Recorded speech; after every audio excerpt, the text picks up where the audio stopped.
Maksud sebenarnya bukanlah itu. Bab 45. Wajah Kenny pun berubah, menggerakkan bibir dan tidak bisa memutuskan. Ucapan Yos sama persis dengan pengacara top yang dia pekerjakan dari luar negeri.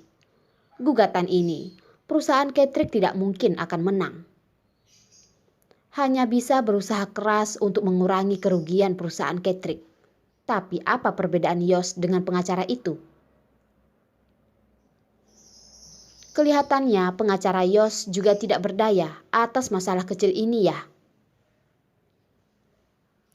Kalau ada masalah kecil, tentu saja ada cara untuk menyelesaikannya. Jawab Yos dengan tenang. Si rubah licik ini menggunakan cara untuk menantangnya. Tatapan Kenny terlihat senang, tapi setelah menunggu dia tidak menantikan Yos mengatakan caranya. Tadi dia sudah meremehkan Yos. Sekarang dia juga tidak bisa menahan malu untuk menanyakan padanya lagi. Jerome menyadari maksud dari teman baiknya, lalu berkata, "Yos, kalau kamu ada cara, bagaimana kalau kamu mengatakannya dan membantu paman Kennymu ini?" "Iya Yos, waktu kecil paman Kenny sangat menyayangiku. Kamu katakan ya." Jane yang mendengar Jerome mengatakan masalah ini terhadap Yos hanyalah masalah kecil. Dia pun ingin Yos menunjukkan kehebatannya dengan mendesak berkata padanya, "Masalah kecil." Jerome begitu tidak tahu malu mengatakannya. Ingin menggunakan beberapa katanya, menyuruh Yos menyelesaikan kasus Kenny yang melibatkan puluhan nyawa. Perhitungan ini benar-benar bagus. Asalkan Tuan Kenny bersedia menenangkan bawahannya. Bagaimana mungkin ada orang yang ingin mencari masalah? Ingin menyuruhnya membantu bisa saja. Tapi yang harus dikorbankan, tidak tahu Kenny bersedia menerimanya atau tidak. Sesuai dugaan, wajah Kenny langsung menjadi canggung. Cara yang dikatakan Yos juga adalah sebuah cara, tapi adalah cara yang menyulitkannya. Cara tadi adalah kerugian uang yang terbanyak. Cara Yos ini menyuruhnya melepaskan satu lapis kulit, tapi bisa menjaga reputasi perusahaan Ketrik. Jika dibandingkan dengan uang itu, memanglah bukanlah apa-apa. Tapi uang sebanyak itu, Kenny tetap tidak tega. Dengan wajah sangat berterima kasih, dia berkata, "Pengacara Yos memang benar-benar adalah pengacara yang tidak terkalahkan di kota Leidong. Kagum. Benar-benar kagum." Yos hanya menjawabnya dengan senyuman. Tatapannya terlihat tergerak. Yang lainnya melihat sikap Kenny pada Yos tiba-tiba menjadi sungkan. Hal yang diperingatkan Jerome juga tidak bisa dikatakan lagi. Selanjutnya hanyalah acara mengetos bir dan saling memuji. Jerome melihat tatapan Yos yang sedang memikirkan sesuatu. Di sini hanyalah Jane lah yang paling senang. Kelihatannya ayah dan beberapa paman sangat puas dengan Yos. Dia sudah mengatakan kalau dia sangat pintar memilih.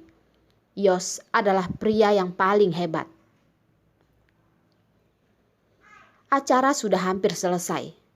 Jane menarik Yos dan melihat Jerome dan yang lainnya pergi. Depan pintu Hotel Dores yang mewah pun hanya tersisa mereka berdua. "Yos, kita mau pergi kemana?" Demi malam ini, Jane sengaja minum banyak bir saat di acara. Sekarang wajahnya sangat merah, bagaikan sebuah bunga. Wajahnya terlihat menggoda, suaranya juga sangat lembut. Yos dengan suara dingin berkata, "Aku antar kamu pulang." Jane mengerutkan dahi, menggunakan alasan mabuk untuk masuk ke pelukan Yos, menghembuskan napas di dagunya, lalu berkata, Yos, aku tidak mau. Aku tidak mau pulang. Aku ingin menemanimu. Dia sudah mengatakan dengan begitu jelas. Yos seharusnya sudah mengerti. Yos melihat sejenak wanita yang menggoda di pelukannya. Dengan tidak tertarik memapangnya. Dengan nada tenang berkata, "Jen, kamu sudah mabuk." Jen sudah gegabah. Dia tidak mabuk dan dia sangat sadar. Tidak peduli bagaimanapun, malam ini dia harus membuat Yos tinggal bersamanya. "Yos, kalau begitu, baiklah, kamu antar aku pulang duluan." Pulang tidak berarti Yos tidak akan tinggal. Malam ini ayahnya seharusnya tidak akan pulang. Ibunya juga pulang ke rumah keluarganya. Malam ini hanya tinggal mereka berdua. Yos pura-pura tidak tahu dengan tujuan Jen, mengantar Jen yang terus menempel pada dirinya dan sama sekali tidak berhenti, langsung membalikkan tubuh dan pergi. Jen yang pura-pura mabuk dan terdiam, melihat bayangan Yos sudah akan keluar dari pintu. Dia pun tidak bisa berpura-pura lagi. Langsung bangkit dari sofa dan memeluk punggung Yos yang lebar itu. "Yos, jangan pergi. Tinggallah dan temani aku." Jen berkata dengan memohon. Kenapa setelah dia memberikan begitu banyak pertanda, Yos tetap tidak melihatnya? Apakah aroma yang tertinggal di bantalnya itu benar-benar begitu penting untuk Yos? "Malam ini aku masih harus melihat sebuah kasus. Kamu istirahatlah lebih awal." Yos dengan tubuh tegak dan sama sekali tidak merasa tidak tega. Hal yang sudah dia putuskan, dia tidak akan pernah mengubahnya. "Yos, apakah kamu benar-benar tidak mencintaiku lagi?" Suara Jen terdengar dari belakang. Suara tangisan pun terdengar. Tidak ada pria yang bisa menahan wanita yang tidak berdaya seperti ini. Jen bisa merasakan punggung Yos menjadi tegang. Dia tahu kalau Yos tidak akan begitu kejam padanya. Yos sama sekali tidak melemah, tapi dia sedikit kacau. Wanita di hadapannya ini sepertinya berubah menjadi orang yang berbeda. Wanita yang tidak mudah meneteskan air mata dan sangat keras itu, perlahan membuat hatinya yang tenang menjadi gelap. Perlahan melepaskan Jen dan berkata, "Jen, kalau kamu ingin memperbaiki hubungan kita, jangan terlalu terburu-buru." Setelah berkata, Yos langsung meninggalkan Jen, tidak masuk ke dalam kegelapan ini. Tidak lama, dari luar pintu terdengar suara mobil. Mobil juga ikut menghilang dari depan rumah Jen. Jen langsung terduduk di lantai, melihat ke arah Yos pergi, jadi tetap tidak bisa. Lantai yang dingin perlahan menyebar ke tubuhnya. Tidak, dia tidak boleh kehilangan Yos. Dia harus menemukan wanita yang ada di apartemen Yos. Dan bukankah Yos tidak benar-benar menolaknya? Dia hanya tidak ingin begitu cepat berhubungan dengannya saja. Yos pasti masih marah. Dulu masalah dia ingin berpisah dengannya. Jadi dia tidak bisa dengan begitu cepat bersama dengannya lagi. Jen pasti akan berusaha membuat Yos kembali jatuh cinta padanya.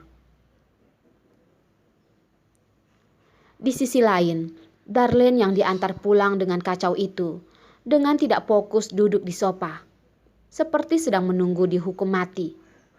Padahal tahu pasti akan mati, tapi dia malah dengan takut menunggu proses menuju kematian.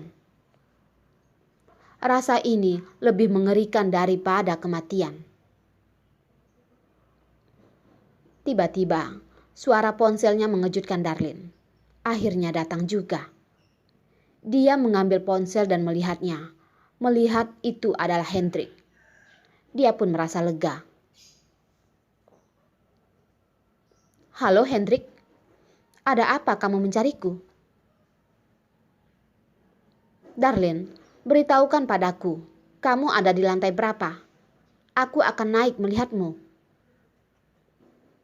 Hendrik menghentikan mobil di bawah apartemen Darlin. Dia berusaha menemukan sebuah bayangan dari lampu-lampu itu. Darlin dengan satu kaki melihat ke bawah dari celah jendela. Tubuh Hendrik terlihat di bawah. Hatinya pun merasa terharu dan juga merasa kacau.